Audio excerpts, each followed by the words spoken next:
Do you struggle with fasting for health reasons? My name is Mashida Shabazz, and I've been practicing fasting for the last 5 years. By the end of this video, I'm going to be giving you all the ins and outs of fasting so you can conduct your fasting process properly and safely by breaking down the fasting process into 3 phases. So in all my experience of fasting, I can really say and vouch for that fasting is like the holy grail, and it's so important that we understand the process of fasting so that we can get the most results out of it and so that fasting does not set us back, right? Fasting is like the holy grail of all healing practices, and it's important that we utilize it properly to get the most results. I remember very often when I just first started my practice of fasting back in 2019, I made lots of beginner mistakes that made the fasting much more difficult than what it had to be and caused myself so much undue and unnecessary pain. I remember one time I finished a 3-day fast and I ate like some veggie burger and stuff, and I felt horrible. I felt like my stomach was going to kill me. And other times is doing dumb things before the fast, after fast, and even during the fast. And I just want to shine light on this for you guys so you guys don't make the same mistakes that I did. Okay, so phase number 1 is preparation for the fast. Now, this is so important for having a good fasting process. And I remember from my time, I was living in this spiritual community, and I was getting into fasting. I decided one night because of cravings, right? I was like, okay, I'm going to fast tomorrow. Wednesday, I fast every Wednesday, right? And so I was like, okay, Tuesday night, I am walking to the kitchen, like, okay, I want to have a veggie burger. And thinking like mentally, and it was like, this is not a good idea, but being led on by the desire, right? And I eat the veggie burger, satisfy myself that night, and it's like, yes, this is wonderful. And then the next morning when I'm going to start my fast and things, I'm like, oh my God, this feels horrible. My stomach does not feel good. And I'm just going through so much unnecessary pain and struggles that I could have simply avoided by not eating the veggie burger that night before. And the most important thing with preparation for the fast is to wean yourself off of the denser foods so your body is already being adjusted to more subtle vibratory foods like the fruits and the salads, so that when you go into no food at all, your body's already somewhat adjusted to that state of being. So it varies depending on how long you're going to fast. If you're only going to fast one day, then the day before have some fruit only. And if you're gonna fast 3 days, and I'd say prepare 2 to 3 days in advance with fruits and things. Almost essentially like however long you're gonna fast, you should take the time to prepare it beforehand.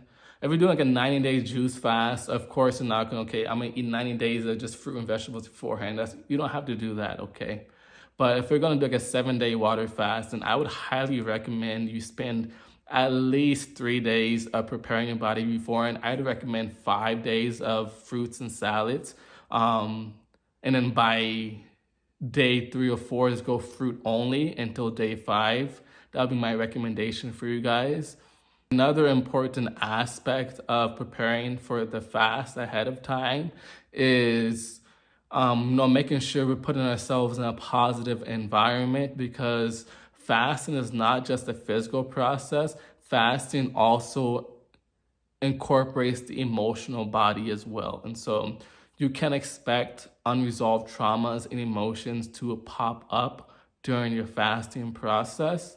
And it's important to recognize that this is part of the detoxification fasting journey, and to create a safe space that you can address these emotions as they come up during your detox process. So I normally recommend people to get out into nature, find a nice quiet place, or let their family know, I am doing a fast. No, please give space for this process, and just treat it with that sort of respect, right? Because we're very vulnerable while fasting, and we want to be supported in this process. So that's what I recommend. Create a safe environment while fasting, and make sure you're eating fruits and vegetables only before the fast starts, so you clean up your body and get yourself in a proper state for fasting.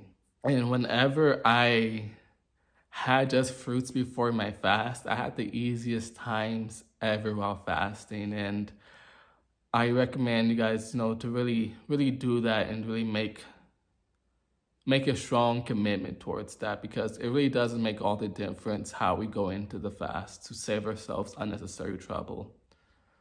Okay, so phase number 2 is undergoing the fast. So this is when you're in the fast itself. So what are some key things to do, right? Because in my experience while fasting, what I did during the fast played such pivotal roles about how it went. And I found that from my own experience, by incorporating enemas and getting outside, having sunlight, makes the process so much easier to do. And the type of fast you do also correlates to the process, right? So if we're doing a water fast, then it's important to drink enough water throughout the day so that we're able to properly hydrate the body and assist in the cleansing process.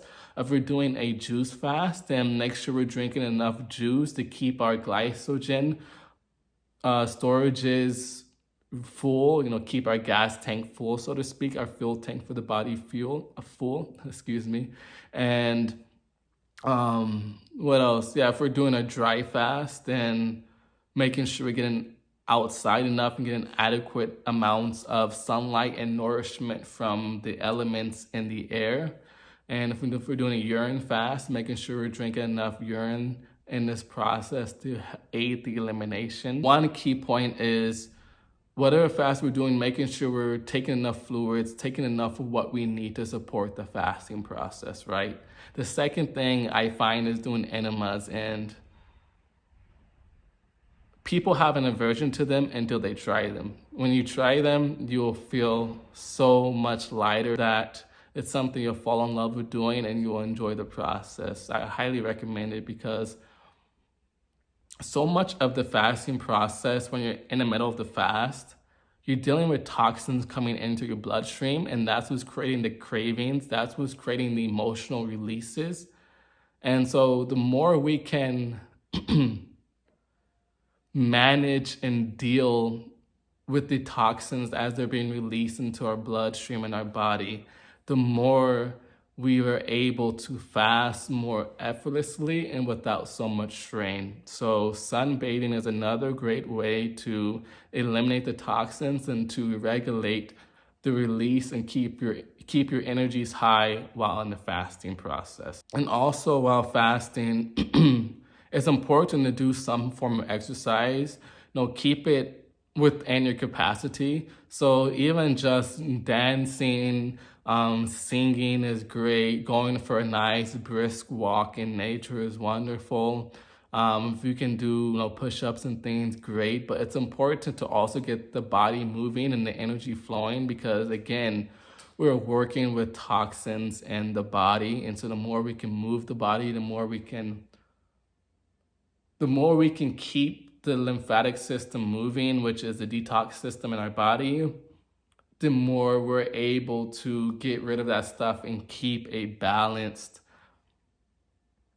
regulated body and free from toxins, or minimize the toxins while fasting. And the last thing, just get out into nature. And this was so profound for me. I was on day 2 of my fast, laying in my bed, feeling defeated, and I had chills on my body. Kind of felt like those pins and needles on my skin, if you had that feeling before. And I just remember, I have to get outside. I remember what Arnold Ehret said, we need to get outside. And I just crawled out of my bed, hopped on my bicycle I had there, and just started kind of just pedaling my way over.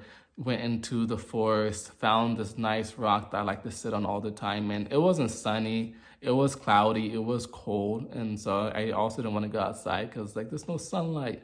But I was like, nope, let me get out there, let me do it.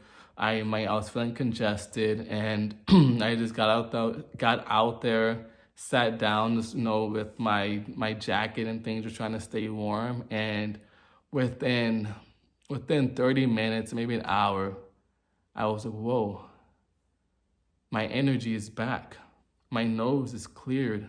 I can breathe again. And I just felt so wonderful. And I never forgot this moment because it really made me realize how important being outside is while fasting.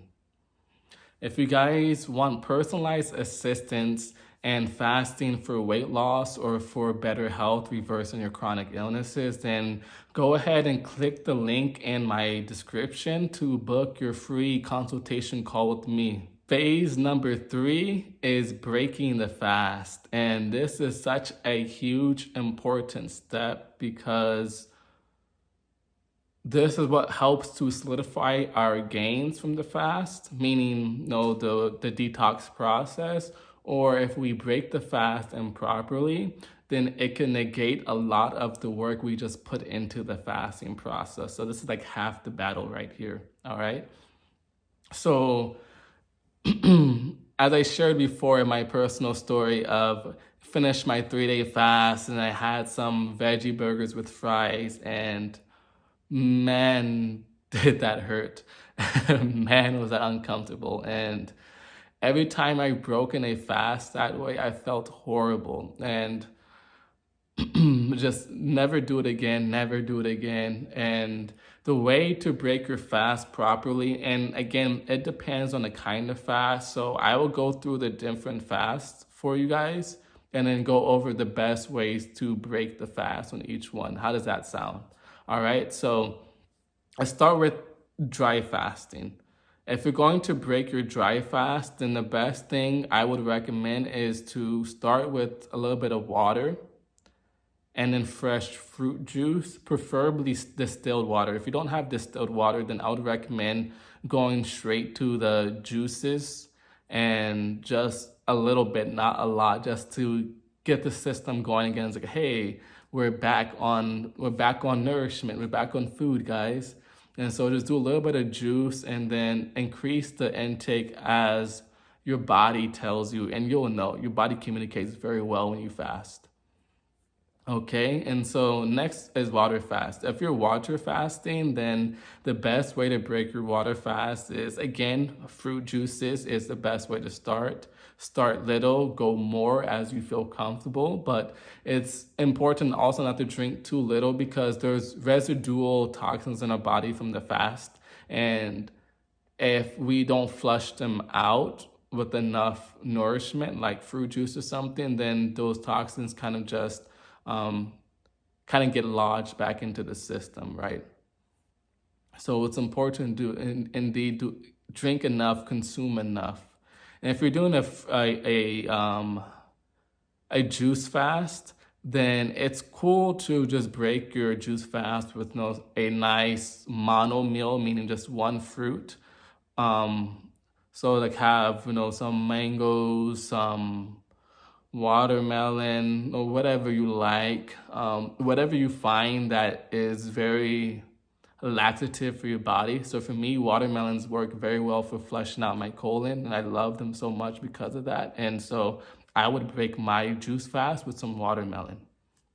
So just kind of think to experience what fruits do you eat that makes you feel like you have to go to the bathroom right after eating them, and then use those for breaking your fast. Okay, and just kind of give another overview, right? If you're doing more like water fasting or dry fast, and then do your fruit juice first for the day. The next day, incorporate a little bit of fresh fruits, and it also depends how long you're fasting. Again, similar to the beginning, the preparation of the fast. If you're doing like a 20-day water fast, then maybe spend the first 3 days on just juices after breaking the fast, then incorporate some fresh fruits. That's what I would recommend. And if you're doing like a dry fast for 3 days, 5 days, 7 days, a similar vein, work your way back into it. Communicate with your body, listen to it, and work in harmony with your body, with Mother Nature. Those are the 3 phases of fasting: preparation, the undergoing of the fast and the breaking the fast. And when you start your fast with fresh fruits and juices, and you break your fast with fresh fruit juices and fruits, then you're sure to get the most out of your fasting process, as well as making the fast itself as easy as possible, because you're keeping the body as clean as it can be. If you found this video helpful and you want more support, you're looking to get started on the fast, you have a chronic illness you're trying to reverse, or you're trying to drop if you're trying to drop 10 to 20 pounds, then go ahead and click the link in my description and we'll hop on a call together where I can create a customized fasting detox plan for you to get you to lose those 10 to 20 pounds or to reverse that chronic health illness that has been plaguing you for some time. All right, guys, once again, thank you so much for watching today's video, and I'm happy to be here and share my knowledge and experience with you all. So peace be with you. Thank you for watching.